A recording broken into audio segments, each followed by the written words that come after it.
Donc, on arrive dans la dernière séquence de notre Assemblée générale, donc la mise en débat aussi entre nous tous autour de ce grand projet qui est ACC. Et donc, peut-être pour commencer, Monsieur le Président, peut-être revenir juste sur donc pourquoi on invite ACC à notre Assemblée générale et peut-être quel est le sens aussi de cette invitation et de l'échange qu'on propose d'organiser. Alors, je vais essayer d'être rapide pour justement laisser le temps aux intervenants, mais j'ai déjà pu m'exprimer sur la façon dont ACC peut être vu pour le territoire sur cette façon d'être structurante. Mais c'est aussi une nouvelle ambition avec une nouvelle économie quelque part qui arrive chez nous, donc peut-être encore à créer, parce qu'on parle de la batterie, mais il y a toute la partie recyclage qui peut être imaginée aussi dans le secteur. Et puis dans le rebond de ce que j'avais dit aussi en introduction de Ralance, c'est dans notre structure associative d'avoir un monde économique qui soit encore un peu plus présent, et donc comment on s'adapte aussi, comment on fait évoluer nos pratiques pour que ce monde économique puisse avoir un peu plus de place dans notre quotidien du fonctionnement de Ralance, et surtout comment des projets fédérateurs comme vous le portez, comme on a pu le voir, le parallèle entre la culture et le monde économique peut se faire à ce niveau-là. C'est comment un projet structurant qui arrive sur un territoire, qui, pour parler à tout le monde, parle d'emploi, mais quand on rentre dans le cœur du projet, comment, au travers de cette première approche, ça peut nous permettre de générer d'autres activités. C'est l'ensemble des intervenants ce matin qui vont nous permettre aussi de structurer cette offre, mais surtout de partir d'une vitrine, parce qu'on sait très bien que quand des projets comme ACC arrivent sur un territoire, c'est ce qui fait la communication. À nous de nous organiser, à nous de nous mobiliser, à nous d'accompagner pour que le territoire se saisisse de cette opportunité et que, quelque part, ce qu'on a pu réussir collectivement avec le Louvre, qui au départ venait sur un carreau de fosse, comme l'a expliqué Catherine, plutôt que ça soit un ovni qui vienne se poser sur notre territoire, on en a fait un vrai enjeu de territoire et un vrai enjeu de partager. On doit réussir la même chose avec ACC. Merci beaucoup. Alors, rappeler quelques faits un peu autour d'ACC. Alors, d'abord, c'est aussi un projet qui est largement cité ou évoqué par les acteurs qu'on a rencontrés dans le cadre du forum. Beaucoup nous posent des questions, nous disent ah bah, c'est sûrement une opportunité. Moi, j'aimerais bien faire ça, j'aimerais bien m'engager là-dedans. On sent cette attente et donc c'était aussi l'occasion d'ouvrir un peu plus largement les échanges entre nous. Alors, avant de vous passer la parole, Monsieur Vincent, je donne quelques grands chiffres ou quelques grands faits. ACC, donc c'est un groupe tout nouveau porté par l'alliance de Saft, PSA, Opel pour devenir un leader européen de la production de batteries. C'est aussi le fruit d'un programme européen Alliance de la batterie, qui vise à produire donc, des batteries 100% européennes, dans une logique de souveraineté industrielle et technologique. ACC, c'est un projet de 5 milliards d'euros, dont 26% issus de subventions publiques, donc avec 4 sites au total, hein, donc un centre de R&D près de Bordeaux, l'usine pilote à Nersac, 2 gigafactories, dont une qui est à Douvrin-Villers-Berclos et qui nous concerne directement. Et cette usine à Douvrin, c'est donc 2 milliards d'euros à elle seule d'investissement, avec un objectif, donc dès fin 2023, de pouvoir sortir les premières batteries et d'équiper des véhicules électriques. Donc, il y a une phase de concertation publique qui est en ligne, qui est en cours d'ailleurs, et qui se fait largement en ligne. Donc, du 25 février au 23 avril, déjà eu beaucoup de webinaires, beaucoup de rencontres que vous avez pu organiser. Tous les rendez-vous donc, sont sur le site internet qui s'affiche, donc le site de la concertation. Le dernier, c'était encore avant-hier, le 30 avril, sur la politique industrielle en faveur de la mobilité électrique. Le prochain, c'est mercredi 7 avril, donc sur la sécurité industrielle. Donc, vous avez échelonné pas mal de sujets comme ça. Donc, je vous invite tous et tous, hein, en tout cas, à aller voir sur ce site si vous souhaitez rentrer dans les détails de ce projet, parce que beaucoup de documents y sont versés. Et ainsi, peut-être nous permettre de nous concentrer peut-être justement sur la manière dont ce projet nous impacte sur ce territoire. Alors, et c'est une chance aussi de vous avoir parmi nous en tant qu'industriel. Finalement, vous êtes un nouvel industriel dans ce tour de table du territoire, un acteur économique qui investit chez nous et qui a une très longue expérience de l'industrie automobile. Et donc, ça nous semblait précieux d'avoir aussi votre point de vue et votre analyse sur les mutations que connaît l'industrie dans ce domaine. Et notamment dans les mobilités électriques. Tout s'accélère beaucoup. La fin du moteur thermique est annoncée par les constructeurs un par un. On était à 3 usines de batterie, on annonce 15 en fonction dans 6 ou 7 ans. Donc, on voit que tout s'accélère assez rapidement. Et donc, j'avais 2 questions donc, à vous poser. Donc, d'abord, en termes de compétences, d'infrastructures, de production, de votre point de vue, quels sont les enjeux et les défis pour l'industrie française et notamment automobile dans cette dynamique mondiale? Est-ce que vous pouvez nous aider un peu à décoder cette dynamique et notamment cette période de transition qui va s'opérer entre les deux modèles? Puis la deuxième question, c'est pour notre territoire. De votre point de vue, qu'est-ce qui fera la différence pour attirer des investisseurs, des fournisseurs, des sous-traitants ou des constructeurs autour de cette filière de la mobilité électrique? Vous-même, vous en êtes un qui avez choisi le site de Douvrin. Qu'est-ce qui fera que les autres viendront aussi? Très bien, bah, écoutez, bonjour à toutes et à tous et je vous remercie de m'accueillir. Je voudrais d'abord partir de ce qu'est la genèse d'ACC, de cette industrie européenne de la batterie, pour finalement répondre à votre questionnement. D'abord, je voudrais vous dire que l'industrie automobile est en train de vivre une transformation qui est d'une ampleur inimaginable. Je ne suis pas sûr que tout le monde réalise ce que veut dire l'arrêt du moteur thermique. Les constructeurs automobiles ont désormais compris que le moteur thermique était mort. Il y a 2 ans, nous savions, enfin les constructeurs automobiles à l'époque, il y a 2 ans, j'étais chez un constructeur automobile, il y a 2 ans, nous savions que le diesel était mort. Aujourd'hui, nous pouvons dire que le moteur thermique est mort. Il est mort tout simplement parce qu'il y a la réglementation sur le CO2 qui pousse mécaniquement à ce qu'il y ait de plus en plus de véhicules zéro émission. Il est mort parce qu'il ne se passe pas une semaine sans que une municipalité, une région, un État décide d'anticiper le bannissement des moteurs thermiques dans sa région. Et donc, les constructeurs, finalement, ont dorénavant pris la mesure du fait qu'ils devaient basculer très rapidement sur du 100% électrique, pour faire très simple. Alors, ça, qu'est-ce que cela veut dire? Pour vous donner quelques chiffres sur l'Europe, moins de 1 million de voitures électriques vendues l'année dernière.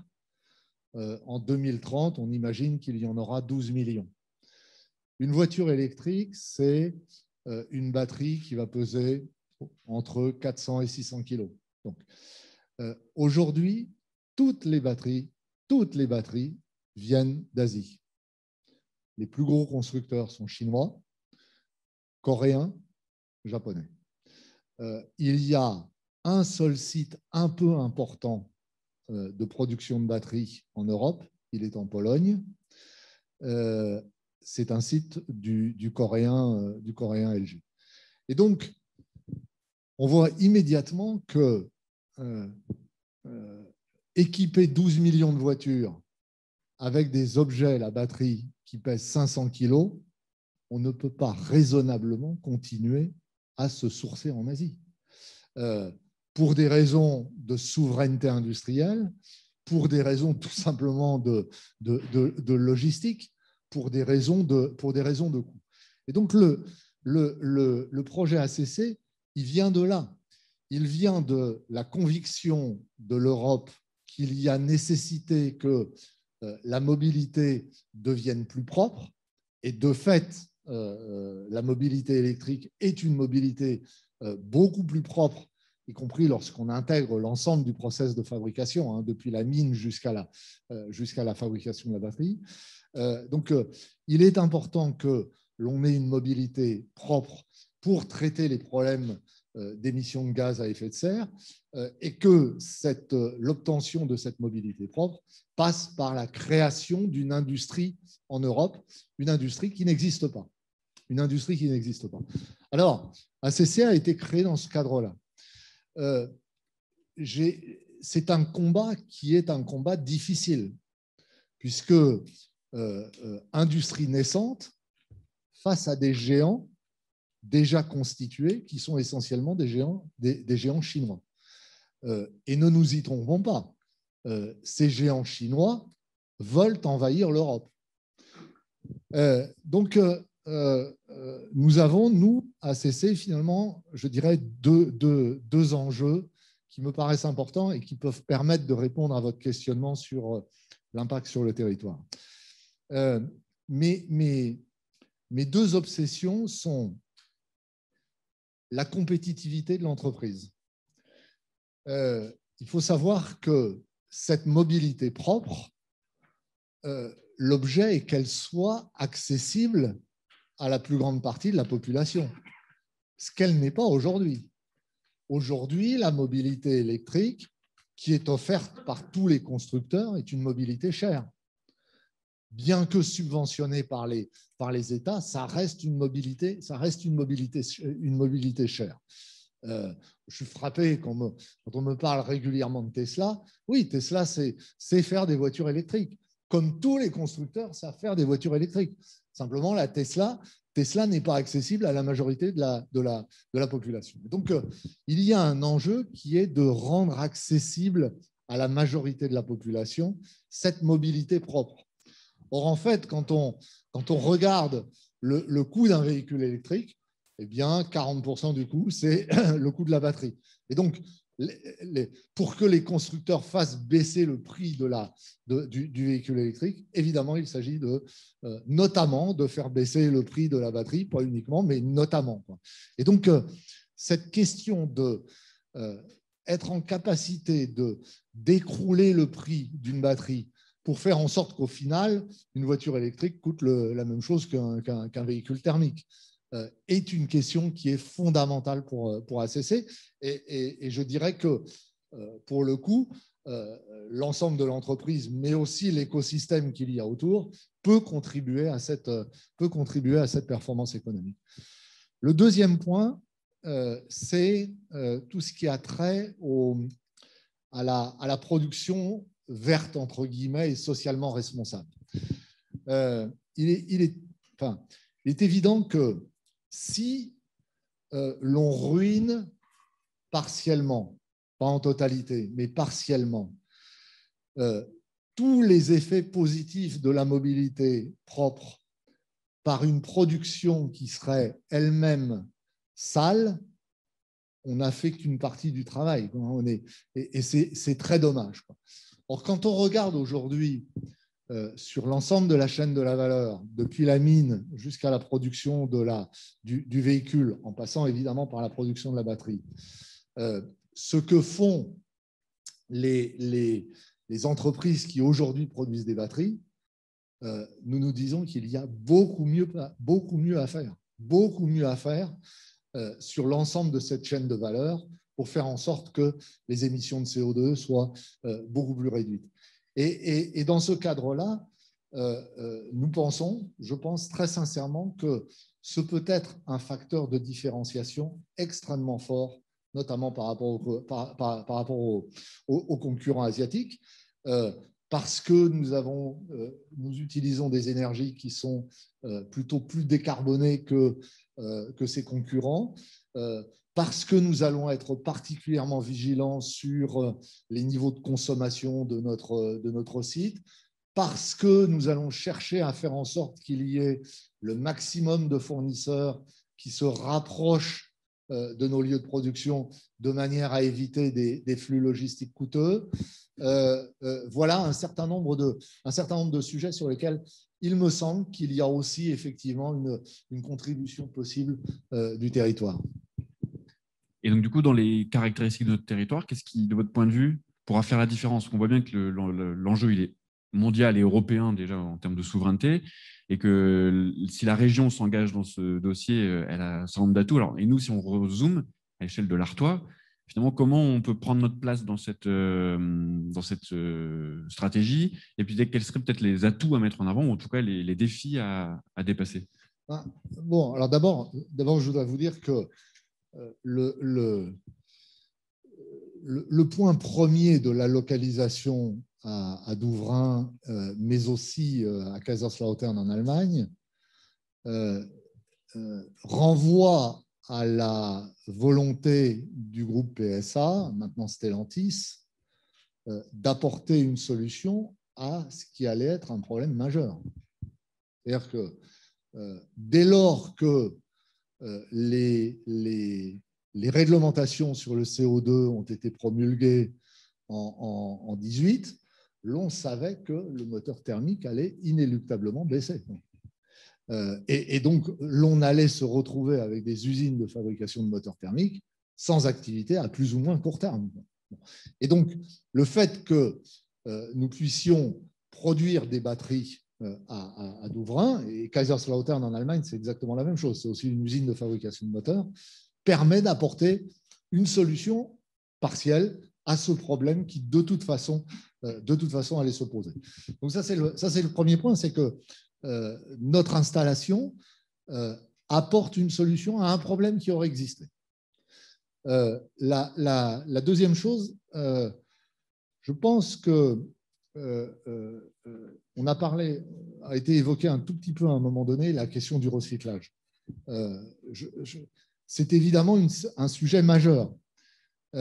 C'est un sujet majeur je dirais, pour deux raisons. La première raison, c'est que lorsque les batteries arriveront en fin de vie, il est évident qu'il faut qu'on soit en capacité d'en faire quelque chose, on ne va pas les jeter. Mais la deuxième raison, c'est que c'est une réponse à terme à l'épuisement des ressources naturelles. Il est évident, alors c'est pas pour demain, mais je dirais que entre 2035 et 2040, dès lors que l'on aura un flux de batteries en fin de vie arrivant significatif, alors le recyclage pourra constituer la mine de 2035-2040 et donc l'alternative à des productions minières. Donc, pour moi, le développement d'une activité de recyclage dans la région est un point qui est fondamental. Et je terminerai en disant que plus ce recyclage est lié avec des chimistes qui font la transformation des matières premières, plus la boucle est courte et plus cela représente un intérêt. Merci. Ajoutons, je dirais, mais là je vais enfoncer une porte ouverte, c'est qu'on est évidemment dans une région à forte compétence industrielle et donc avoir ces compétences au sein de notre usine sera évidemment un atout. Merci beaucoup. Alors, je voudrais signaler du coup la présence aussi sur le plateau avec nous de M. Kuczynski, donc le président du CIDIAF qui va s'exprimer, mais aussi Jean-Marc Devise pour la CCI, M. Richard pour le MEDEF Artois, Marc Tellier qui interviendra après, et puis Frédéric Motte, également industriel sur le territoire et membre de notre cercle de qualité. Alors, donc, il y a beaucoup de monde, et puis je sais que sur Zoom, vous êtes aussi pas loin de 80, donc voilà, on essaye aussi de gérer un peu la discussion avec notre équipe. Alors, M. Kuczynski, du coup, président du CIDIAF, du coup, quel est le rôle du CIDIAF pour réussir déjà cette implantation? Oui, bonjour à tous. Donc, le CIDIAF, c'est un syndicat mixte qui regroupe avec les deux communautés d'agglo, Lens-Liévin et Béthune-Bruay, qui assure, disons, la gestion et l'aménagement du parc industriel Artois-Flandre. Donc, on peut dire que le CIDIAF est un manager. Et bien sûr, quand l'annonce a été faite en 2019 de la venue d'ACC sur ce territoire, mon prédécesseur, Daniel Delcroix, s'est bien sûr, avec toute l'équipe des élus du territoire, réjoui. On doit dire que nous soutenons l'arrivée d'ACC. Le soutien, il est d'abord financier, puisque vous savez qu'avec la région, les deux communautés d'agglo et le CIDIAF, cette venue est subventionnée à hauteur de 220 millions. Nous avons un soutien affirmé aussi, parce que vous le disiez tout à l'heure, c'est un territoire industriel, mais c'est un territoire qui reçoit l'activité automobile, une forte présence dans la région. Et nous voulions également maintenir l'activité industrielle automobile sur notre parc. Et bien sûr, soutien parce que cela permet de soutenir l'activité économique dans sa globalité au-delà de la zone du CIDIAF. Soutien parce que ça représente également, je pense, pour notre territoire, une opportunité. À plusieurs reprises, la question de l'emploi a été soulevée. Bien sûr, on compte beaucoup sur la création d'emplois et vous savez que les politiques, leur engagement, c'est surtout vis-à-vis de leur population et l'emploi est un élément important du bien-vivre de nos citoyens. On compte également sur les emplois, bien sûr, directs, mais un nombre d'emplois indirects, et je pense même qu'il dépassera l'emploi direct, puisqu'il faudra réaménager le site, il faudra construire, il faudra produire, et il y aura une série de sous-traitants, de fournisseurs, etc. Ensuite, c'est une opportunité pour le territoire, ça a été évoqué également tout à l'heure, peut-être donner une nouvelle synergie industrielle, des composantes, en tout cas, d'avenir, et pourquoi pas participer à cette révolution industrielle qui est en route. Une opportunité, alors là, pour le CISIAF, eh bien parce que le PSA nous a laissé, avec le compactage, nous, on appelle encore ça la Française de mécanique sur le territoire, on est attaché à l'origine, eh bien nous a laissé 24 hectares à requalifier. Donc, alors je ne sais pas s'il y a un plan qui peut être projeté, et je peux peut-être, si j'ai un plan... voilà, vous expliquez ce réaménagement, ce délaissé de 24 hectares. Eh bien, d'abord, vous dire que nous avons des orientations environnementales très fortes au CISIAF. Vous savez que nous voulons préserver, bien sûr, les ressources naturelles, préserver la biodiversité. Nous voulons faire en sorte que le CISIAF soit un parc industriel le plus agréable possible pour ces entreprises, agréable également pour ses salariés et agréable également c'est important, pour les riverains de Billy-Berclau d'Ouvrin. Et le maire de Billy-Berclau, qui doit nous écouter et qui est vice-président également des activités économiques de la Cabalère, peut en témoigner. Nous essayons de faire en sorte que le voisinage profite de ce parc. D'ailleurs, si vous visitez, si vous traversez ce parc le week-end, eh bien, vous verrez beaucoup de promeneurs en famille, beaucoup d'activités sportives. Donc, nous voulons continuer à monter en gamme et faire en sorte que ce réaménagement soit une vitrine paysagère, une vitrine architecturale qui puisse affirmer la volonté du CISIAF. Ici, vous voyez tout ce qui est entouré. C'était autrefois l'implantation de la Française de mécanique. La Française de mécanique, compactage depuis 2015, le CISIAF a également accompagné ce compactage. Déjà, il y a eu la société Atlantique qui s'est installée ici. Atlantique, une belle entreprise également, un bel avenir industriel. Là où vous voyez au milieu, en quelque sorte, c'est l'implantation de ACC. Les équipes du CISIAC, il faut bien le dire, ils travaillent presque au quotidien avec les équipes d'ACC. Ils sont en relation, ils facilitent toutes les déclarations administratives, l'implantation, etc. ACC implanté, voilà, c'est ce rectangle au milieu, mais ça ne suffira pas. Donc nous voulons également aménager toute cette zone le long de la nationale. Donc, cette zone où autrefois était occupée par les activités du comité d'entreprise de la Française de mécanique. Il y avait un étang de pêche, il y avait un circuit de karting, etc. Nous allons conserver l'étang, nous allons conserver le karting qui est déjà exploité par une activité privée. Et puis, tout le long, nous voudrions créer véritablement un lieu de vie pour les salariés, mais aussi un lieu de loisirs pour les salariés et un lieu de service pour les entreprises. On souhaiterait que ce soit véritablement une vitrine sur cette route nationale, une vitrine des nouvelles technologies, de l'industrie nouvelle et l'industrie de l'avenir. Et ensuite, tout autour, ce que vous voyez en violet, on imagine que le ACC aura besoin de fournisseurs, aura besoin de sous-traitants, etc. On est capable ici, de par cet aménagement, de recevoir les futurs partenaires d'ACC. Voilà en ce qui concerne la volonté du CISIAF, voilà en ce qui concerne le rôle du CISIAF dans la venue d'ACC. Je voudrais dire également, tout à l'heure, j'ai parlé de soutien, mais sachons que nous avons voté une motion de soutien très dernièrement dans notre comité syndical, soutien réaffirmé des 49 élus qui composent la gouvernance du CISIAF. Voilà. Merci beaucoup, M. Kuchenski. Alors, on a également en visio avec nous la présence d'un autre membre de notre secteur de qualité qui est Pierre Vels. Je ne sais pas si Pierre, vous nous entendez correctement. Ça va, Pierre? Oui, oui, je vous entends.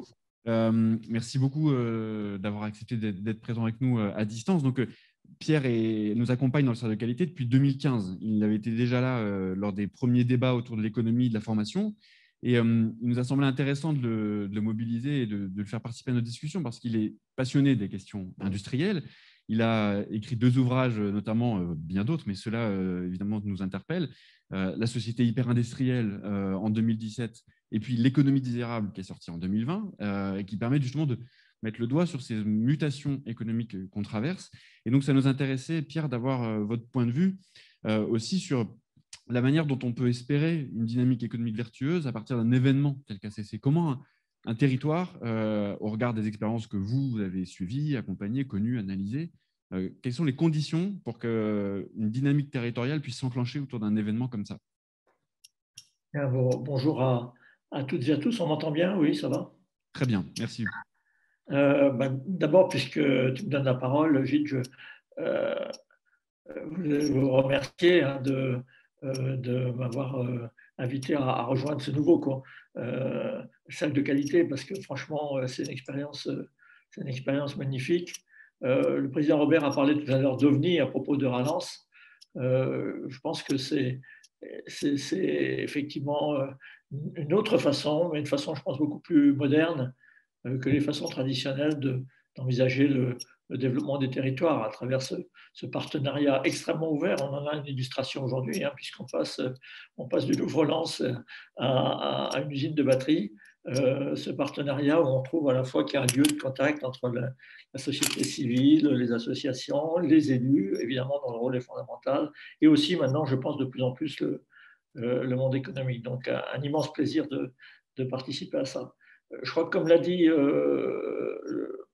Vincent, ACC, ce n'est pas juste une nouvelle usine de plus qui viendrait s'installer dans le paysage, avec une histoire industrielle déjà très, très longue, évidemment, dans cette région. C'est une mutation géopolitique, un enjeu, c'est le début, en fait, d'un véritable nouveau cycle pour l'industrie automobile, avec encore, je pense, je parle sous votre contrôle évidemment, parce que je ne suis pas un spécialiste des effets d'apprentissage encore qui sont à faire, parce qu'on n'a jamais trop fait ça, de produire des grosses batteries comme ça en production de masse, en très grande série. Donc il va y avoir, je pense, des apprentissages.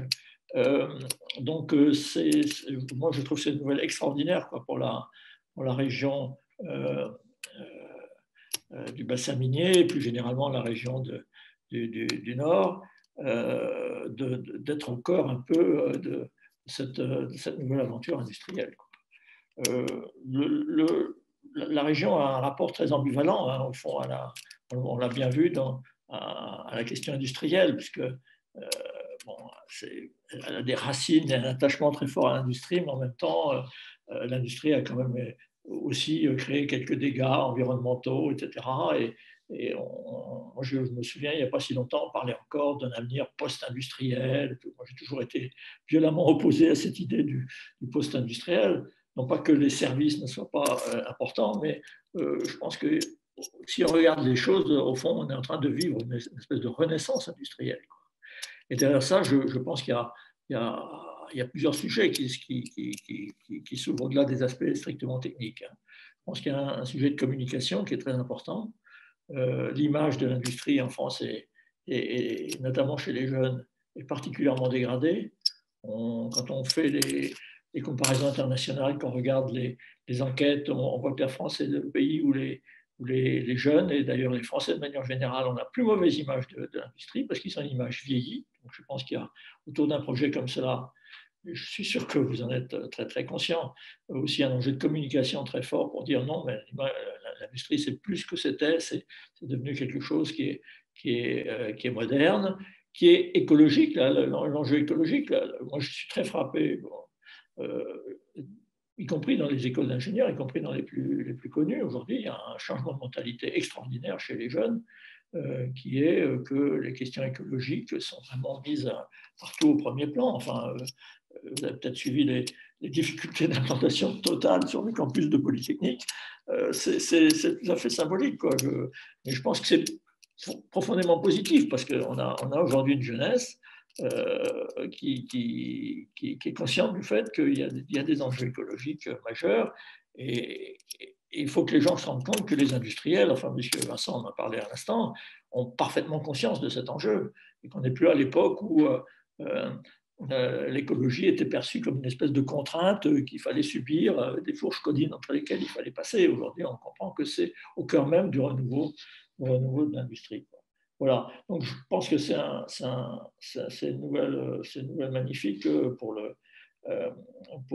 votre région. Je pense qu'en termes de méthode, là aussi, on n'est plus à l'époque où une usine arrive et puis tout le monde prend un acte et puis on se débrouille pour satisfaire au mieux les besoins. Bien sûr, il faut continuer à essayer de satisfaire au mieux les besoins, mais je pense que désormais, on est dans un monde où les choses doivent se faire de manière partenariale. Il y a un très beau partenariat à monter pour accueillir cette nouvelle entité et en faire un élément aussi vraiment du renouveau de l'ensemble de la société, de la société locale. Je terminerai peut-être par deux petites questions. Il y a la question de la reconversion des qualifications, enfin de comment vous envisagez les choses, parce que ça a été dit, il y a l'arrivée, le basculement électrique de l'industrie automobile pose quand même une grande question de reconversion des activités, de la localisation de la valeur, des qualifications. Comment vous envisagez ça?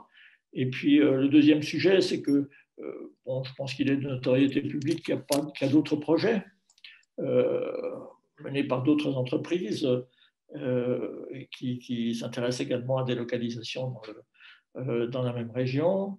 Bon, de mon point de vue, mais je pense que c'est une bonne nouvelle parce que ça conforterait en fait une filière, ça permettrait de partager des fournisseurs communs, d'avoir des économies d'échelle diverses, de créer au fond une sorte de cluster. Le mot n'est pas très à la mode en ce moment, mais il renvoie à autre chose. Mais en industrie, il y avait longtemps qu'on parle des clusters dans la région nord, avec aussi cette perspective du recyclage. Donc voilà, je voulais savoir ce que vous pensiez de ces deux sujets, la question de la reconversion, des qualifications notamment, et puis la question au fond de la création d'un ensemble plus vaste.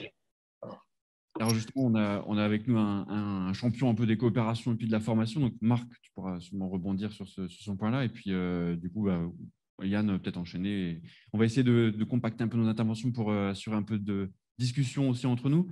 Alors, donc, Marc Tellier, donc, président du Greta Grand Artois et proviseur à Hénin-Bon. Alors, un mot sur, en effet, l'organisation de l'outil de formation chez nous. Enfin, du coup, est-ce qu'il est en capacité de répondre à ces défis et si oui, là aussi, à quelles conditions? Alors, bonjour tout le monde. Le bassin d'éducation de Lens-Liévin et Hénin-Carvin, c'est le plus gros bassin de l'Académie de Lille, avec 18 lycées d'enseignement professionnel ou d'enseignement, oui, c'est la deuxième, ou d'enseignement général, qui représentent les 18 lycées à peu près 14-15 000 élèves. Voilà, sur le bassin. Alors, je ne parle que du bassin de Lens, puisque si on extrapole un petit peu sur le territoire d'Orléans avec Béthune-Bruay, on peut multiplier ces chiffres-là par 1,8. Alors, est-ce que l'appareil de formation, notamment en lycée pro, en lycée professionnel, sur le bassin de Lens, c'est 77 diplômes qui sont proposés. Donc, voilà, là encore, on a une offre de formation qui est intéressante. Et est-ce qu'on sait s'adapter? Oui, on sait s'adapter. Les lycées savent s'adapter. Alors, sur la formation initiale sous statut scolaire, effectivement, il faut peut-être un temps qui est un peu plus long, puisque lorsque le rectorat implante des filières sur un bassin ou dans un établissement, effectivement, on a des moyens humains, il y a des enseignants à recruter, etc. Donc, il faut être sûr de son coût. Et là, pour le coup, l'adaptation, elle est un petit peu plus longue. Mais sur tout ce qui est apprentissage ou formation continue, là, on est très, très réactif. les 77 diplômes qui sont préparés en formation initiale, avec l'ouverture de l'apprentissage, globalement, on les présente tous en apprentissage ou presque. Et on est capable d'ouvrir des diplômes nouveaux, d'ailleurs, sur la filière apprentissage dans les lycées. Donc là, oui, l'adaptation, elle est assez facile. Monsieur Masson, tu es en réponse aux questions qu'avait posées Pierre. Je ne sais pas si vous avez une réaction tout de suite.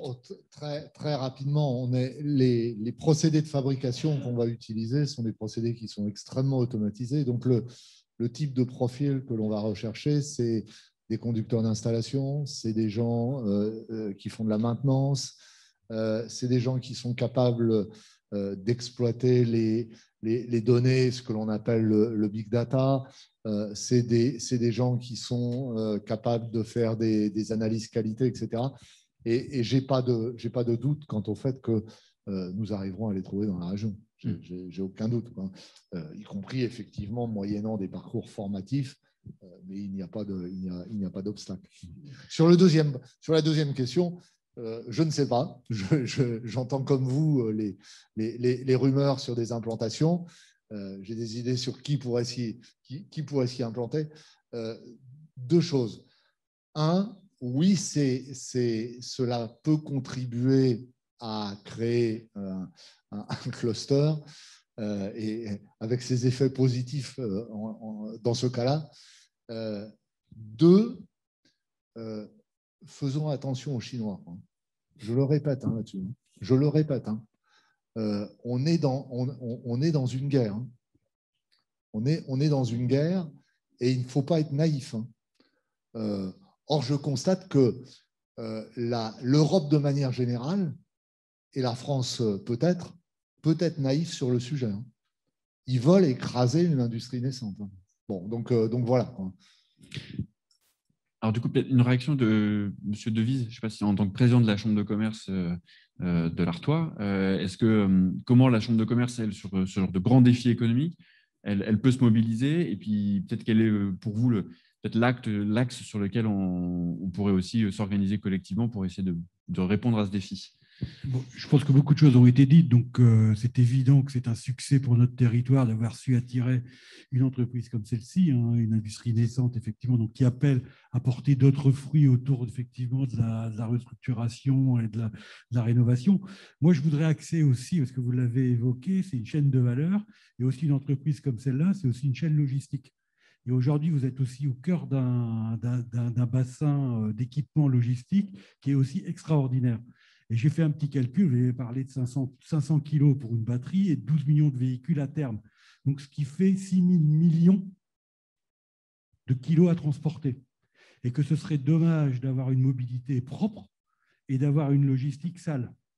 Et que là, effectivement, vous savez que c'est un petit peu mon cheval, que je viens ici un petit peu à Rallens, c'est le développement du fluvial qui traverse l'ensemble du bassin minier, qui permet des approvisionnements à partir de Dunkerque, etc. Et effectivement d'approvisionner le Sisyphe, qui a un quai magnifique, qui est l'ancienne, moi je vais dire grande paroisse, que vous parliez de FM, et qui a un quai, un bord à quai qui est magnifique. Donc ce serait dommage de ne pas acter l'usine avec un bord à quai, qui permet ensuite d'aller à Dourges, de Dourges d'avoir des trains qui aujourd'hui viennent de Chine, même si effectivement, vous dites aujourd'hui il faut faire attention aux Asiatiques, mais on peut peut-être nous aller dans les pays de l'Est à partir du ferroviaire de Dourges, voire d'aller aussi titiller les Asiatiques si en termes de compétitivité, on est capable de relever le défi. Donc vous êtes aussi au cœur d'une logistique. Et l'intégration d'une logistique verte me semble effectivement un incontournable. Et je sais, à travers la Chambre de commerce et Laurent Després, qui est très connu ici à Euralens, que vous y travaillez, y compris avec vos collaborateurs en charge de la logistique. J'ai un exemple à donner pour pousser, qui est aussi un des grands faiseurs de la région, qui est Roquette, qui est un leader mondial que tout le monde connaît, et où sa logistique sortante, que là, on voit la logistique entrante, donc il faut rentrer, je rappelle, 6 000 millions de tonnes, et quand on les a rentrées, il faut les sortir. Donc, c'est-à-dire que globalement, il y a 6 000 millions de tonnes aussi à sortir de l'usine ACC demain et l'usine Roquette, pour lequel on a effectivement en charge la gestion et la concession du port de Béthune, sur lequel il y a eu un investissement des collectivités, entre autres la Cavalère, relativement important, et qui gère la logistique sortante de l'usine Roquette, y compris le dimanche, parce que ce genre d'implantation fait que même une usine comme Roquette ne peut pas sortir ses matériaux, y compris le dimanche. Donc, y compris le dimanche, il y a des barges spéciales qui partent du port de Béthune pour aller alimenter d'immenses entrepôts, donc là dans la région de Sante, pour après inonder le monde entier, parce qu'à partir du fluvial, vous êtes raccordé à Rotterdam, comme je l'ai dit, ou à Dunkerque. Donc je pense qu'à un moment donné, ce sujet-là de la logistique sur le plan d'une usine comme la vôtre est primordial pour moi et gage de pérennité. Et à partir du moment où vous avez monté tous ces réseaux-là, vous allez forcément amener les réseaux des flux annexes autour de la mobilité, de la rénovation des batteries, etc. Voilà.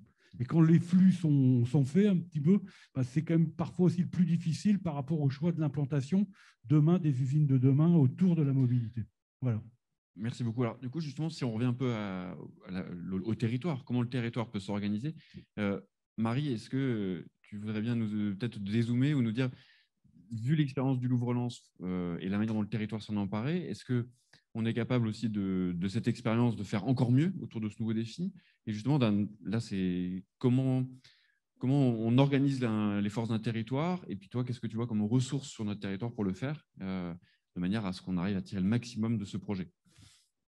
Merci. C'est vrai qu'il y a plein de points communs. Bon, je ne vais pas revenir sur les atouts du territoire et sa capacité de mobilisation d'un collectif qui est assez exceptionnelle et qui est assez importante pour l'acteur qui débarque quand même et qui se sent quand même pas tout seul.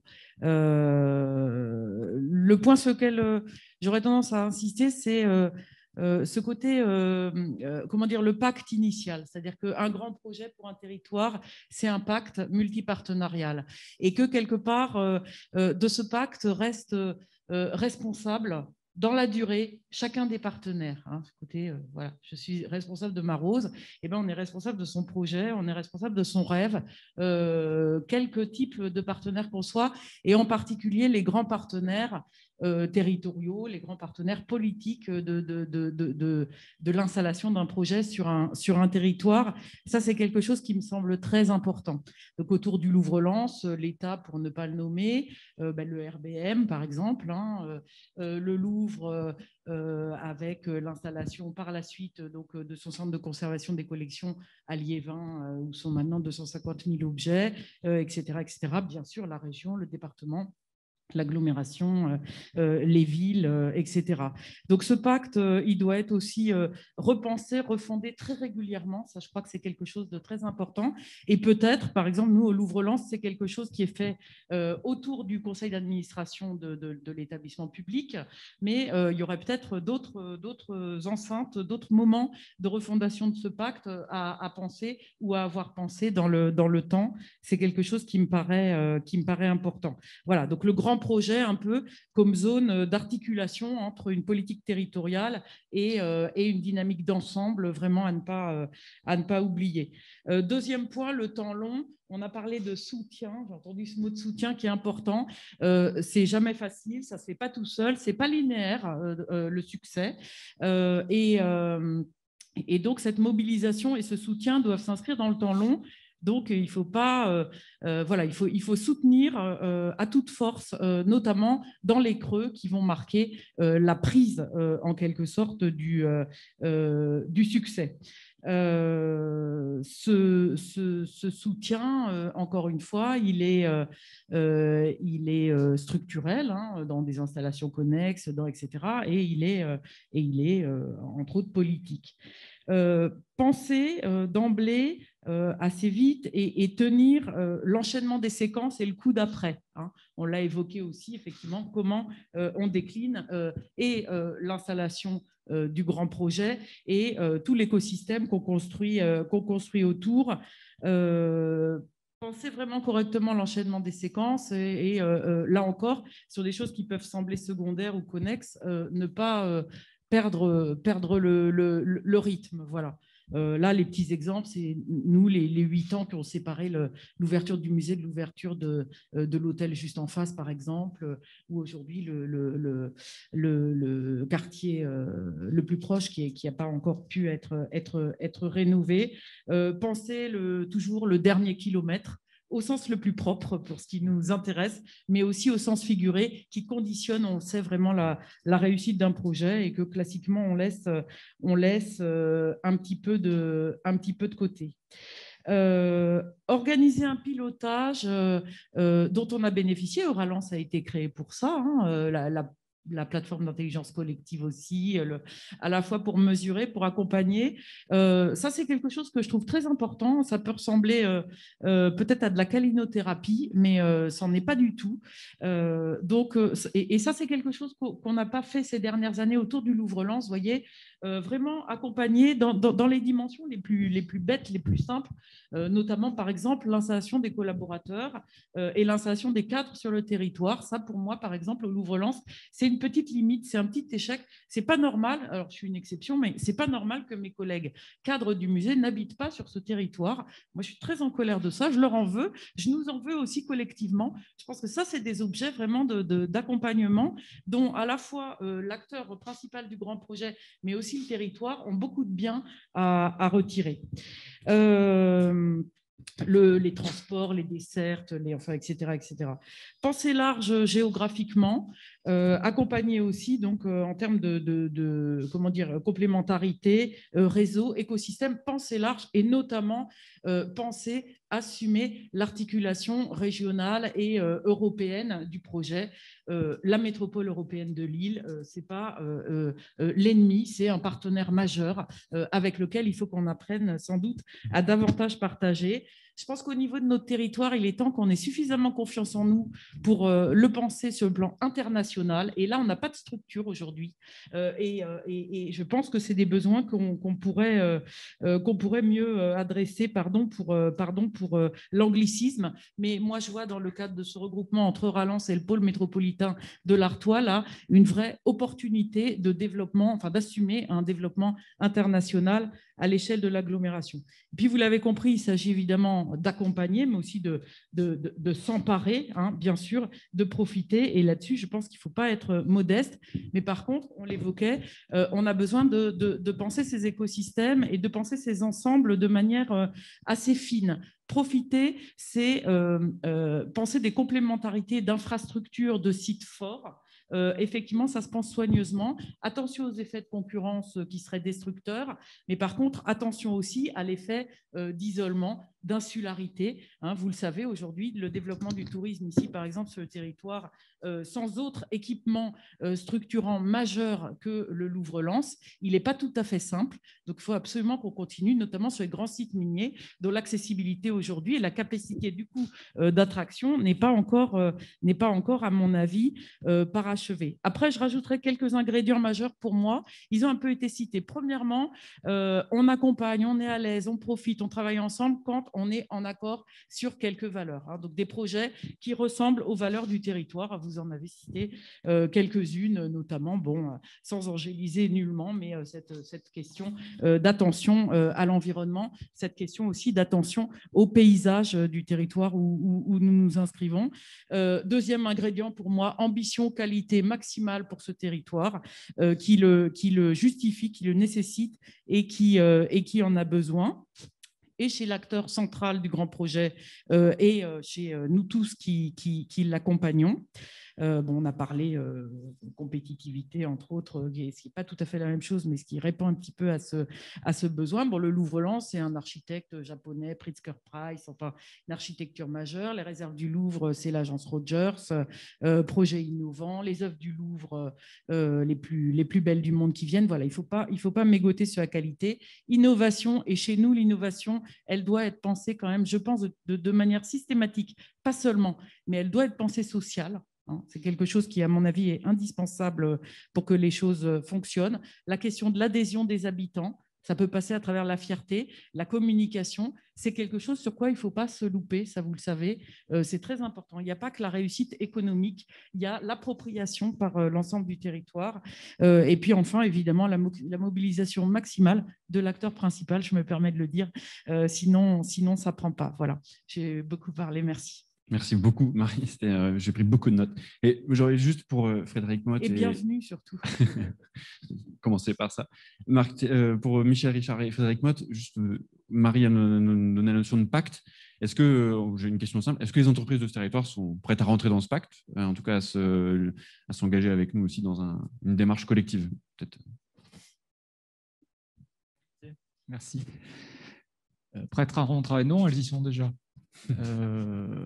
Juste pour reprendre sur la guerre et nos amis chinois, on le sait que trop peu, mais il est évident, moi qui travaille avec le secteur de l'automobile, que sur des difficultés d'appro comme celles qu'on vit en ce moment sur des composants électroniques qui ne sont pas livrés par nos amis chinois, je le disais, des usines automobiles sont à l'arrêt aujourd'hui.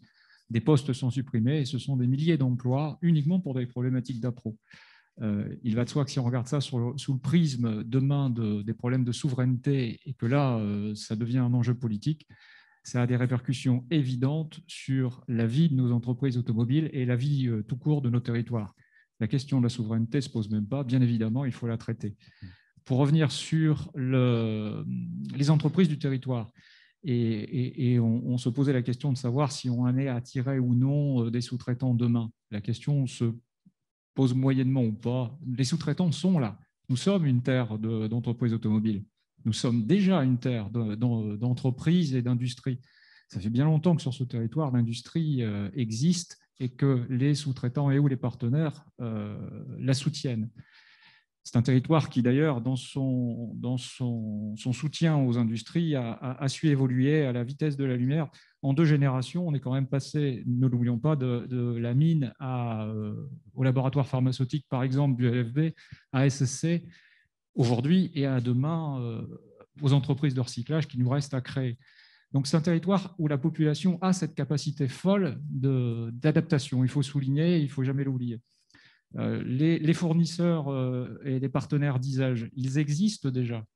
On a des fleurons de l'entreprise ici sur ce territoire et il ne faut jamais les oublier. J'ai lu dans la Voix du Nord récemment, par exemple, qu'une entreprise à 20 km d'ici venait de lever 200 millions d'euros pour devenir le leader européen de chargeurs de batterie. C'est à 20 km d'ici, il ne faut pas l'oublier. Et pour être pratico-pratique, moi je veux dire ici à Yann Vincent que le MEDEF que je représente sera bien évidemment très heureux de répondre aux sollicitations de la direction des achats que nous avons reçues récemment pour organiser une forme de speed dating pour ainsi lui présenter, dès qu'il le souhaitera, une liste de l'ensemble des sous-traitants qui, par thématique qu'il me donnera, nous lui organiserons. Je suis d'ailleurs sûr que vous ne verrez pas d'inconvénient à nous mettre à disposition ces magnifiques locaux pour organiser cette rencontre avec la direction de vos achats. Pour reprendre et élargir le spectre et pas rester sur les fournisseurs et revenir sur, en 2 mots, ce que Marc évoquait à l'instant, par modestie, il a évoqué quelques mois ou quelques longueurs parfois dans l'installation de formation. Il fait des miracles, Marc, mais il ne le dit pas.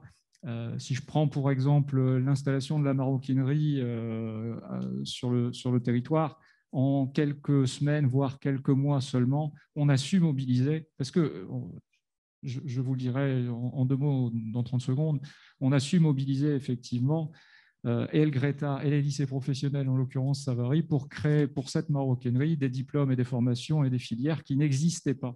Et on a su investir et on a su accueillir les équipes de cette maroquinerie pour installer des machines qui n'existaient pas dans ces lycées professionnels.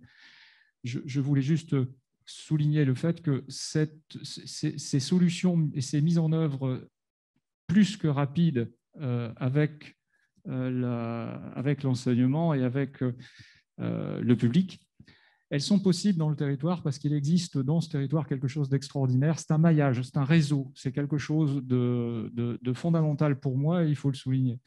C'est un rapprochement évident entre l'ensemble des structures de ce territoire qui nous permet d'aller vite, qui nous permet de nous parler très rapidement Et le comité Grand Artois que Marc a mis en place est le symbole même de cette coopération entre le monde patronal, le monde de l'industrie et l'école. C'est pour ça qu'on peut aller vite. Et ce système de réseau, ce système de collaboration, il existe à tous les niveaux dans ce territoire. Et moi, ce que je veux vous dire ici, c'est qu'il est à votre disposition et moi, je suis à votre disposition pour vous donner l'ensemble des clés des réseaux dont je dispose. Je suis venu dire ici à Valence, d'ailleurs, la même chose il y a quelques semaines. Et je vous en prie, usez-en, abusez-en. Je suis là pour vous. Bienvenue, monsieur. Merci beaucoup, Richard.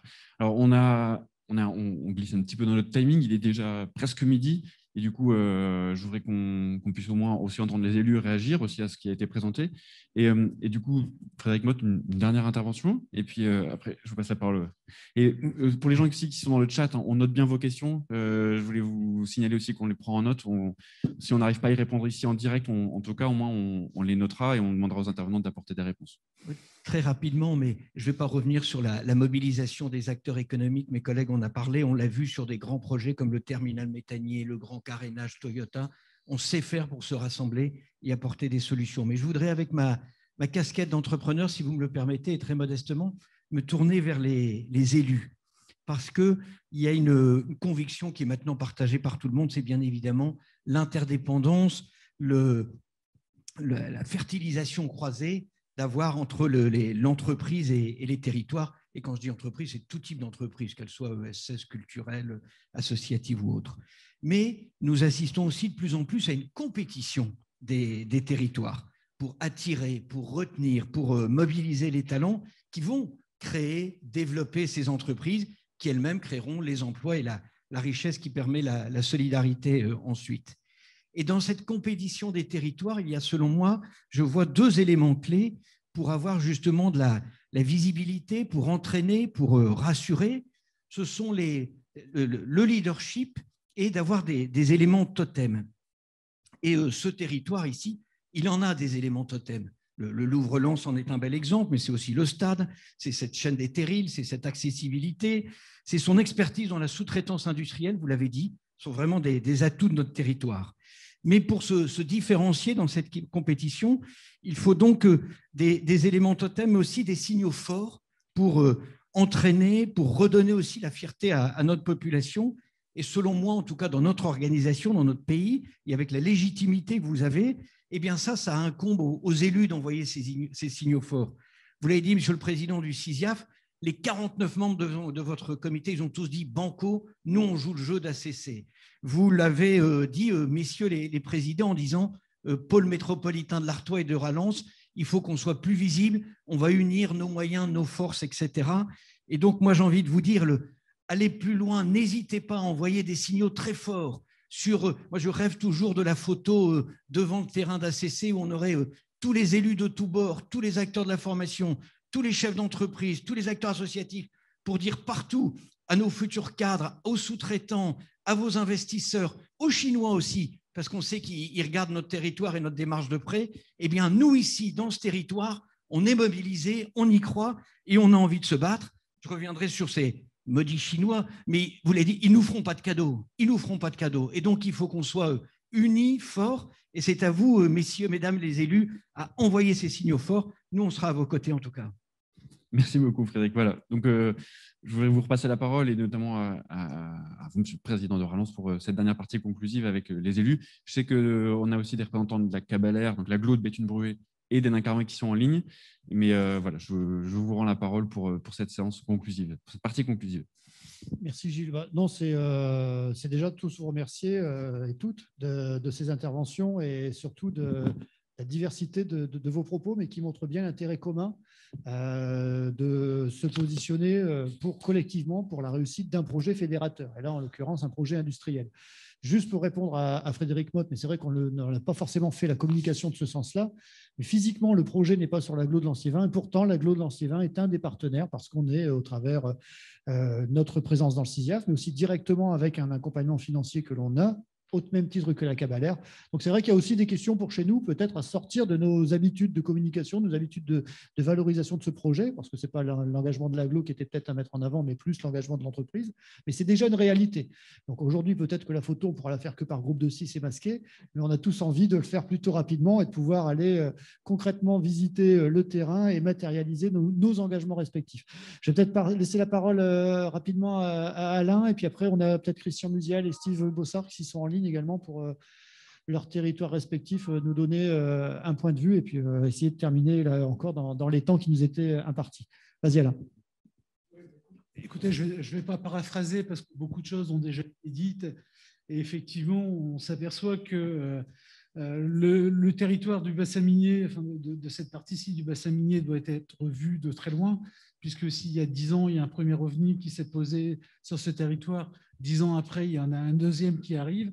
Certes, ils ne doivent pas venir de la même planète, mais globalement, ils sont sur notre territoire. Et notre objet n'est pas tellement de savoir ce qui s'y passe à l'intérieur. C'est pas nous, en tant qu'élus, ce n'est pas notre job, mais notre job, c'est de savoir comment, justement, le territoire s'approprie ces ovnis et comment il en tire un profit et comment toute la population en tire profit également. Donc, je vais parvenir.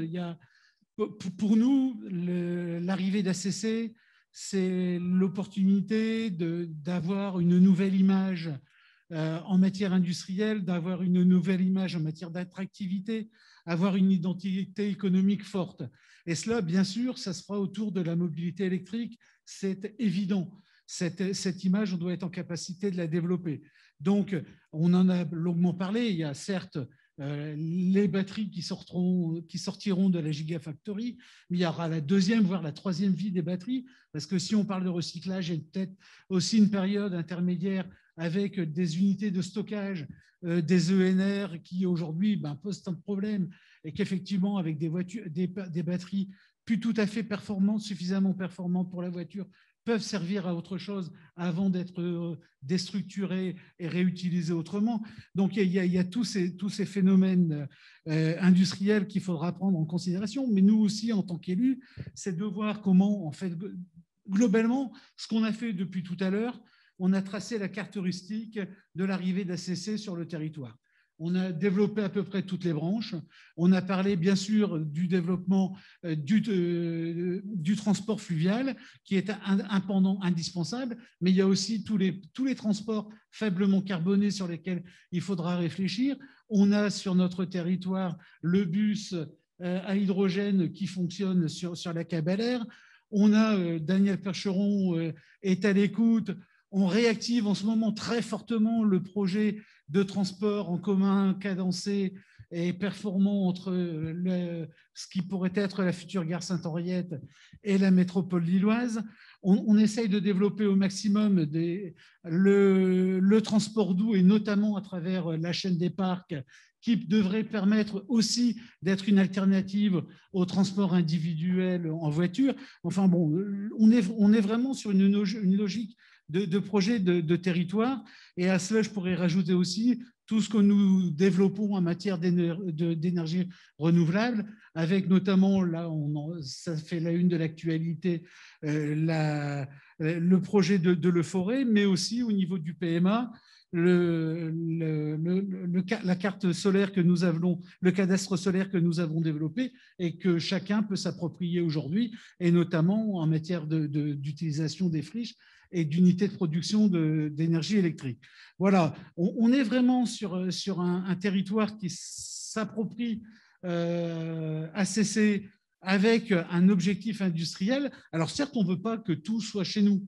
Hein. La région est grande, on l'a dit. Le président de région a des ambitions, notamment en matière de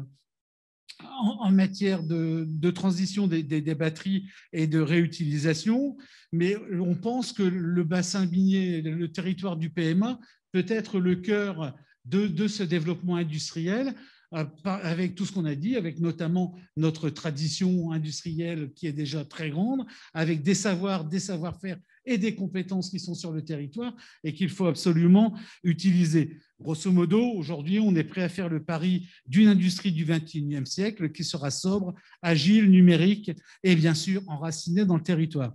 Alors, je vous disais que le territoire se met en œuvre et bien sûr, on va avoir besoin d'un certain nombre de choses. Tout d'abord, ça a été, Monsieur Motte, vous l'avez évoqué, la mobilisation et l'unité. Je crois qu'effectivement, ce sont des points très forts. Alors, pour ce qui est de la mobilisation des élus, je vous rassure, Sylvain vient d'en parler. ACC s'installe sur le territoire de la Cabalère. Tout le territoire du PIMA est derrière ce projet. Et régulièrement, les présidents des 3 communautés d'agglomération se réunissent pour parler justement des grands projets structurants du territoire. Et au-delà des appréciations politiques personnelles, on est en capacité de travailler ensemble. Et je pense que justement, même avec cette dynamique de projet que nous essayons d'engager, on le sera encore plus demain.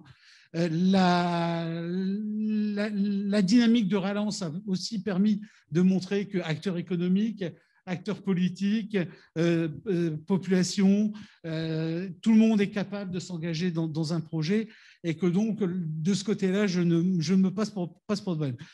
Après, il faudra une organisation, bien sûr. Alors, cette organisation, pour notre niveau, elle se fera autour du PMA, des EPCI, mais bien sûr aussi du CISIAF, avec lequel nous travaillons déjà ardemment justement pour envisager toutes ces implications de l'arrivée d'ACC, mais aussi, il faudra aussi un certain nombre de moyens. Les moyens du PMA seront bien sûr mis totalement à disposition. Je vous rappelle, pour ceux qui ne savent pas, qu'il y a quelques jours, un parc d'innovation a été labellisé sur le territoire du pôle métropolitain de l'Artois. Le pôle métropolitain de l'Artois va aussi s'adjoindre un renfort justement en matière de prospective et de développement économique. Nous allons développer un site qui sera notre vitrine économique du territoire, et là également à laquelle participeront bien sûr les 3 communautés d'agglomération et également le CISIAF. Et puis nous allons bien sûr développer des actions de prospection économique centrées sur cette question de la mobilité électrique, puisque nous recherchons une identité industrielle. Je pense qu'aujourd'hui, il faut absolument se l'approprier. Et plutôt que de continuer à essayer de faire du développement à 360 degrés, avoir cette image-là, je pense que pour nous, ce sera important. Voilà. Alors, bien sûr, la dynamique et la prospective du rapprochement du PMA et de Rallens doit nous permettre justement d'encore mieux identifier cette volonté. Et la conférence métropolitaine que j'évoquais tout à l'heure, bien sûr, aura tout un rôle à jouer. Et je pense que là, ce grand échange d'intelligence collective pourra trouver toute sa place. Enfin, pour terminer, tout cela n'arrive pas n'importe comment. Hein. Tout cela, nous avons déjà capitalisé, puisque depuis le début, le PMA se veut un territoire d'éco-transition, un territoire exemplaire, que nous avons un certain nombre d'actions et qu'en ce moment, tout à l'heure, on y a fait référence, se déroule la turbine de l'éco-transition. 40 ateliers sont mis en place justement pour réfléchir à ce que sera notre territoire demain à l'aune de cette transition écologique absolument indispensable. Et donc, des logiques s'installent, des logiques se mettent en place.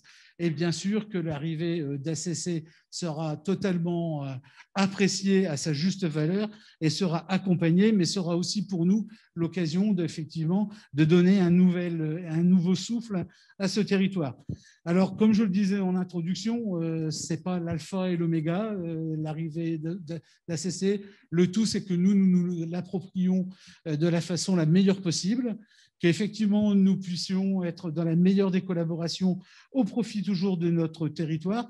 Mais il faudra, si nous voulons être exigeants, je pense que collectivement on pourra l'être aussi un peu plus, avoir des attentes fortes, et notamment en matière des attentes envers un certain nombre de vos associés, parce qu'effectivement, tout à l'heure vous avez parlé de la nécessaire transition au niveau de l'emploi, des emplois de la Française de mécanique vers ACC, mais je ne pense pas que cela soit totalement satisfaisant, et que si PSA nous fait confiance aujourd'hui pour installer une unité de production ou de batterie sur le territoire, il pourrait aussi nous faire confiance pour continuer à y construire des moteurs, peut-être électriques, mais il pourrait y avoir toujours des unités de production et ne pas faire simplement un transfert d'emploi d'un site sur l'autre, mais effectivement continuer à développer globalement l'emploi sur le territoire.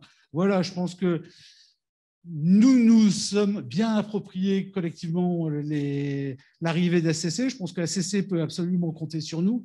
Je pense que toute la dynamique industrielle peut compter aussi sur les élus du territoire. Je pense qu'effectivement, nous sommes arrivés à un niveau de maturité où collectivement, nous avons été en capacité d'apprécier l'arrivée du Louvre-Lens. Aujourd'hui, c'est ACC. Et je pense que, comme le disait Marie Lavandier tout à l'heure, il y a une façon d'envisager le collectif ici qu'on ne retrouve certainement pas ailleurs et que demain, nous le démontrerons encore. Merci Alain. On a largement dépassé notre timing, mais on a peut-être encore une ou deux interventions qui est significative, qui étaient demandées en ligne. Je ne sais pas, Gilles, si tu as des questions qui permettent surtout de relancer sur des interrogations pour nos intervenants. Ça peut être... Il y avait une volonté en tout cas d'intervenir, notamment d'un élu de la Cabalère, Monsieur Bossard, si vous êtes encore connecté. Ouais. Et puis Monsieur Musial, si vous êtes encore là aussi, pour Hénin Carvin. Et puis voilà. Alors. Oui, bonjour à tous. Oui. Bonjour, allez, vas-y. Oui, bonjour à tous. Oui, merci. Simplement, je vais être très court. Hein. J'ai bien compris que le temps était compté pour nos amis qui échangent avec nous. Simplement rappeler que plus que jamais, et André l'a bien spécifié, c'est que le syndicat mixte qui regroupe la CAL et la Cabalère pour le CISIAF a plus que jamais un rôle à jouer, mais il le joue déjà depuis longtemps puisque l'ingénierie Cabalère, l'ingénierie CISIAF sont toujours en lien pour pouvoir accueillir et dès le début, dès la genèse du projet, le projet ACC. Ça, c'est une chance. Alain Bavet le rappelait également, il y aura des enjeux majeurs au niveau du PMA et moi, je me réjouis parce que à l'échelle de la Cabalère, la stratégie industrielle qui a été évoquée lors du dernier conseil communautaire, eh bien, se rapproche, et pour pas dire est identique à celle qui a été évoquée par Alain Bavet. C'est exploiter bien sûr l'arrivée d'ACC, c'est aussi créer un écosystème industriel territorial, ça me semble important. L'écologie industrielle, on l'a rappelé avec le recyclage, et puis surtout, à l'échelle de l'emploi, eh bien, ce sera de renforcer l'accompagnement RH et ajuster nos besoins en formation. Hein, c'est consolider aussi l'existant pour préparer l'avenir de ce site. Concernant une échelle plus locale, et là c'est le maire de Billy-Berclos qui parle, c'est vrai que les élus se sont appropriés ce projet ACC, mais je dois dire aussi que les riverains les plus proches d'Ouvrain, Billy-Berclos, qui concerne à peu près 10 000 habitants, se sont aussi appropriés ce projet. C'est une fierté pour eux. La zone, ils la connaissent bien, ils la fréquentent au moins 3 fois par jour. Donc, on n'aura pas de soucis à ce niveau-là. Voilà, donc bonne chance à tous les acteurs de ce projet. Et puis, on espère faire cette belle photo, bien évidemment, à plus de 6 prochainement. Merci à vous. Merci, Steve. Christian ? Oui, Sylvain, deux, trois mots, hein, parce que c'est pas évident d'intervenir en dernier, en bout de course. Mais simplement, alors voilà, Christophe m'a demandé d'être présent, mais je l'aurais été dans tous les cas par rapport à l'intérêt que je peux porter aux travaux, bien sûr, de Rallens. Et puis, je l'aurais été aussi en qualité de vice-président aussi à la transition écologique. Et je disais que c'était pas évident forcément d'intervenir en bout de course, donc être complémentaire l'est d'autant moins. Mais évidemment, on a parlé tout à l'heure de la cohésion que peut renvoyer le territoire, que peut renvoyer le PMA, et Alain l'a mieux fait que moi. Donc, c'est avec beaucoup d'intérêt que j'ai suivi les débats, les discussions et la présentation, bien sûr, du projet qui s'inscrit pleinement dans ce qu'Alain a évoqué, hein, la turbine et les travaux qu'on est en train de mener, qui s'inscrit pleinement dans le projet de territoire que la CAC est en train d'écrire, dans un projet de territoire qui se veut écologique, qui se veut moteur de la transition écologique.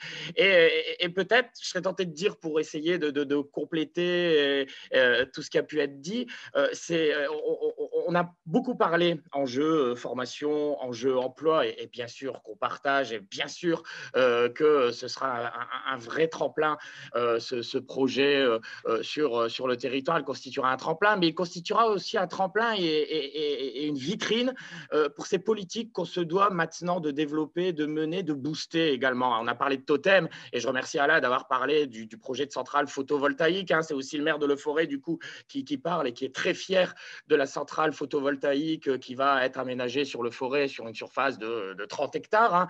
Et c'est à travers des exemples comme ça peut-être qu'on arrivera, parce qu'on parlait de cohésion, mais aussi de soutien populaire, d'adhésion populaire autour de ce projet, qu'on arrivera à sensibiliser nos populations. Alors, les sensibiliser, évidemment, c'est bien, ça peut se faire en cautionnant des projets comme celui d'ACC, en cautionnant des projets comme celui de la centrale photovoltaïque, et puis bien d'autres qui émergeront. Et puis après, notre rôle d'élu, au-delà de dire oui, c'est bien, oui, il faut y aller, oui, on est à vos côtés, oui, on participe aux réunions, c'est aussi peut-être de leur faire du lobbying, ou en tout cas favoriser. On parlait de la difficulté qu'on peut avoir, et cette rivalité ou cette concurrence déloyale que les pays asiatiques et notamment les Chinois mènent, ça a été dit, redit. D'un autre côté, nous, il faut qu'on réussisse aussi à favoriser l'usage de la voiture électrique. Aujourd'hui, si c'est pour faire des voitures, si c'est pour faire des batteries et pas avoir les voitures en face, ou pas avoir les usagers, les automobilistes, les conducteurs en face,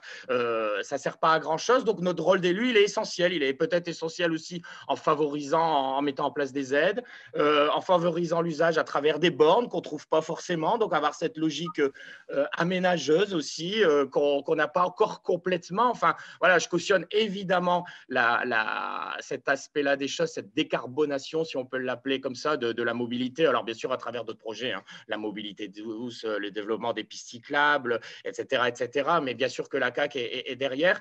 Mais voilà, si je devais abonder dans un sens, c'est notre soutien peut effectivement s'exprimer à travers cette logique aménageuse qu'il faut poursuivre, à travers d'autres projets qui sensibiliseront et qui fera que la prise de conscience sera d'autant plus forte. Alors, il y a un enjeu majeur, évidemment, à travers la décarbonation, c'est aussi la qualité de l'air. On sait très bien à l'échelle du PMA, et on en parle assez souvent, et on ne l'a pas évoqué d'ailleurs, trop, et c'est cette qualité de l'air qu'il est nécessaire effectivement d'améliorer, et bien sûr que la décarbonation de la mobilité, et bien sûr donc que le projet de batterie d'ACC va dans ce sens. Donc voilà, j'ai essayé d'être complémentaire de tout ce qui a pu être dit, mais au-delà de mon adhésion, au-delà du soutien exprimé par la communauté d'Aglo, sachez qu'on s'inscrit pleinement et qu'on peut, à notre niveau, nous élus, nous CAC, permettre à ce projet d'offrir en tout cas à ce projet des prédispositions complémentaires à celles qui ont pu être dites sur la question de la formation, des aides à l'emploi, etc., mais des prédispositions qui feront qu'on s'inscrit pleinement dans les objectifs du PMA et de la transition écologique. Merci Christian. Alors, on transmettra les derniers éléments à Yad Vincent qui a dû nous quitter parce qu'il avait d'autres engagements. C'est aussi pour ça qu'on avait essayé de cadrer l'Assemblée générale avec un timing de fin, mais on lui transmettra. Et il y a aussi beaucoup de questions qui, a priori, sont arrivées sur le chat. On verra pour pouvoir les relayer et vous apporter les éléments de réponse, parce que c'est toute la frustration qu'on a dans ce type de réunion où on a des sujets d'enjeu et on a beaucoup d'interrogations. Et c'était un peu aussi le but de relancer ce forum dans un format particulier. Quand on est dans une salle, c'est peut-être plus simple. Bon, en tout cas, je voudrais remercier encore une fois l'ensemble des participants et donc assurer celles et ceux qui auraient pu poser des questions et qui auraient des questions encore en attente du retour qui leur sera fait, parce que c'est en même temps les remercier de l'intérêt qu'ils ont porté au projet et à cette Assemblée générale. Pour l'Assemblée générale en tant que telle, juste vous informer, Gilles m'a transmis cette info que l'ensemble des résolutions donc, ont été adoptées avec le vote que vous avez pu faire à distance. Donc, merci à toutes et à tous. Et puis, par rapport au calendrier, je vais aller très rapidement dans la suite parce qu'on va conclure. Mais peut-être demander à Marc et à Frédéric Motte, Marc Tellier et Frédéric Motte, parce qu'on est dans ce monde économique, et de préparer peut-être pour la prochaine Assemblée générale la façon dont le monde de la formation est sous Jean-Marc Devise, parce que derrière, c'est avec la CCI cette ambition, mais comment le monde de la formation peut se mettre en ordre de marche et peut proposer, ce qui a déjà été abordé, mais quelle nouvelle formation, quelle nouvelle organisation, quelle orientation, quel supplément on peut apporter pour là encore accompagner et anticiper. Donc, comme le disait Frédéric Maud tout à l'heure, être plutôt proposeur, en proposant quelque chose dans cette initiative, que d'être suiveur. Et donc, voilà, si on en est d'accord, si vous en êtes d'accord, on essaie de relever ce défi-là en espérant que l'Assemblée générale de juin puisse se tenir dans les conditions, je ne vais pas dire habituelles, parce qu'on n'a malheureusement plus trop cette habitude-là, mais ce qu'on espère redevenir une habitude rapidement. Merci à toutes et à tous d'y avoir participé, d'avoir été acteurs de cette Assemblée générale en visio ou présentiel, mais surtout qui nous permet de poser des nouveaux jalons pour Euralance. Merci aux équipes, merci à Jean-Louis et au Jérôme Darras pour le travail pour le cercle de qualité, et rendez-vous donc en juin en présence et peut-être sur le site de l'ACC pour faire la photo en introduction.